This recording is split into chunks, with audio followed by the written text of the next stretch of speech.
recebo aqui em nosso estúdio o diretor do Centro de Controle de Zoonoses aqui de Campos, o César Salles, e ele vem trazendo até uma notícia melhor ainda do que da que eu dei no final do segundo bloco. Eu disse que o índice de Campos tinha caído de 4,3 para 1,9, mas houve uma retificação então e o índice, na verdade, ainda é menor do que 1,9, César?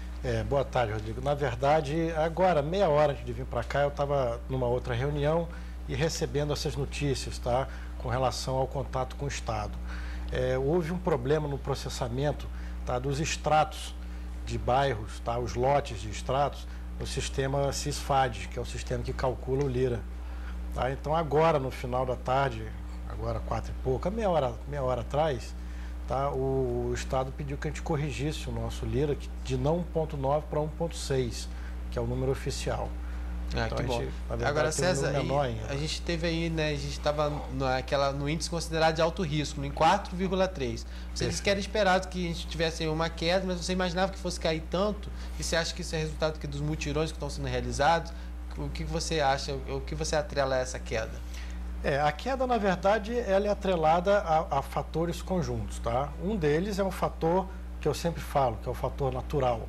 Era se esperado cair realmente. A gente está entrando num período onde o Aedes tem dificuldade de reprodução, a gente está num período seco, um período frio, e o trabalho que vem sendo feito pela Prefeitura, que hoje a gente discute isso dentro do CCZ, que é um dos melhores trabalhos dentro, tá, das vigilâncias, que a gente conhece em todos os municípios. A gente hoje tem carros fumacês que outros municípios não têm, a gente tem incentivos da Prefeitura que outros locais não têm, e é claro que isso ajuda a gente a fazer o serviço. E até quando eu te recebi aqui, quando saiu o índice de 4,3, a gente havia ponderado, você havia ponderado também que o índice, antes de chegar a 4,3, estava ainda abaixo de 1%, e por uma determinação do Ministério da Saúde, né, vocês têm que fazer um menor controle, um trabalho de combate mais reduzido, por questões até ambientais mesmo, né?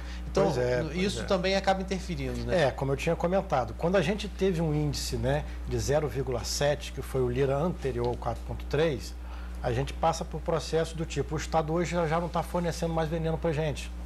Né? Por quê? Porque a gente já tem um LIRA já controlado, a gente já tem uma epidemia controlada, a gente já tem uma reprodução do Aedes controlado, o Estado já recolheu o carro fumacê que era cedido para a gente, e já recolheu a disponibilidade de veneno, está mandando uma quantidade muito pequena, né? E isso faz com que a gente perceba, o que eu tinha falado, quando a gente entrou em 0,7, houve uma entrevista aqui e eu falei, olha, a gente provavelmente vai ter um aumento grande. Exatamente. E apesar da gente fazer diariamente o controle com os agentes, né, o controle de alado é uma coisa importante.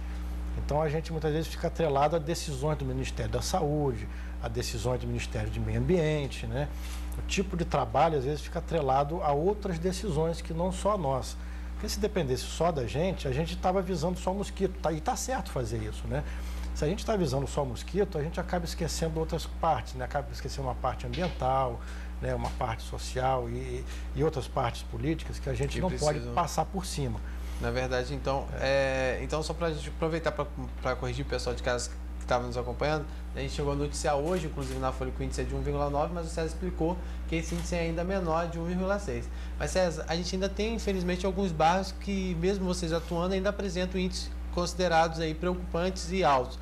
A gente pode, assim, né, na verdade, esse extrato por bairro ainda não foi divulgado, mas você já me disse que tem alguns bairros que ainda permanecem aí, onde os moradores devem ficar ainda mais atentos, que é a área de Guarulhos, né, os bairros ali de Guarulhos, o Parque Guarulhos e vizinhança, Donana e Travessão. Esses seriam os 3 lugares mais preocupantes no momento? Na verdade, a gente tem a cidade como um todo, né, como quando o LIRA ele trabalha isso aqui, Rodrigo, a gente percebeu essa mudança aqui. A gente identifica criadouros, que é a frequência percentual de criadouros. E a gente percebeu, por exemplo, que o índice B, tá? Depósito móveis. O que são depósitos móveis? Vaso, prato, frasco com planta, bebedouro de animais, etc. 28% do total de focos encontrados. E o índice D2, 21%. O que é D2? Lixo e outros resíduos sólidos. Então você vê que aqui 50% do restante, né, tem mais outros índices, tem mais 6 índices diferentes, 50% a gente percebe que é intrínseco, tá, dentro da casa, da residência. E isso atrapalha muito o nosso trabalho, porque como a quantidade de agentes não é suficiente para ir na sua casa, um exemplo, uma vez por semana, o mosquito tem um ciclo de uma semana. Ele coloca o ovo, se tiver água suficiente, a água for limpa, uma semana depois aquele ovo já é um mosquito alado. Uma semana, 10 dias.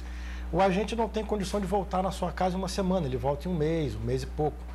Então, se no dia seguinte que ele saiu da sua casa, você vacilou e deixou alguma coisa ali com água, até o agente voltar na sua casa, você já reproduziu ali 3, 4, 5 gerações de mosquito, né? Então, isso dificulta o nosso trabalho. Por isso que a gente martela tanto com que a população faça que isso se reverta, como era antigamente. Que os criadores venham a ser logadores públicos, que aí a gente pode trabalhar... Os baldios... Exatamente, que aí a gente consegue controlar de maneira mais eficaz. Dentro da casa da pessoa, a gente não pode sair entrando, né, falar com a pessoa, deixa eu ver seu vaso, deixa eu ver...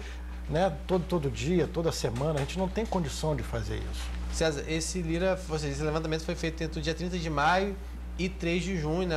Como você mesmo disse, uma parceria com a Secretaria Estadual de Saúde e Defesa Civil. Agora, quando é que a gente terá, então, um novo levantamento? Esse levantamento é feito de quanto em quanto tempo? Ele era feito 3 vezes ao ano, tá? E agora se passou a fazer 4 vezes ao ano por determinação também no Ministério.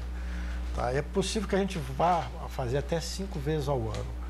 Né? Isso aqui são questões de decisões do Ministério da Saúde, tá? E outros tipos de decisões.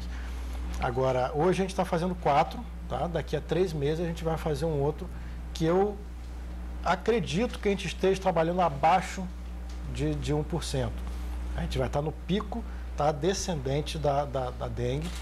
De 1,6 é considerado o quê? Médio risco? Como é médio risco, 1,6 é médio risco. Alto risco é a partir de 3? A partir de 3. Né? E o tolerável é até 1%. Hoje a gente acredita, tá, que o Ministério da Saúde também está mudando o diflubenzuron que foi introduzido, porque o diflubenzuron ele tem uma atividade boa no combate à dengue, mas ele não é um larvicida. O diflubenzuron ele é um inibidor de crescimento. Então ele está atrapalhando o trabalho do Estado, às vezes até do resto dos municípios, que hoje eu acredito que o lira nosso seria menor ainda. Aonde existe larva hoje, você joga o diflubenzuron, aquela larva não morre. Ela não vai crescer, ou então se crescer ela vai se tornar um mosquito inviável. E isso faz com que, quando a gente faz a leitura do lira, aonde tem um depósito com larva e tem veneno, você encontra larva viva. E essa larva é catalogada. Isso está atrapalhando também o trabalho do acompanhamento. Então, esse veneno vai ser trocado também por um dos fatores, é esse também, que a gente tem, às vezes, o lira, a leitura dele está um pouquinho em desacordo. Eu acredito hoje que o nosso lira estaria trabalhando aí em 1,2%, tá? Mas o índice oficial é 1,6%.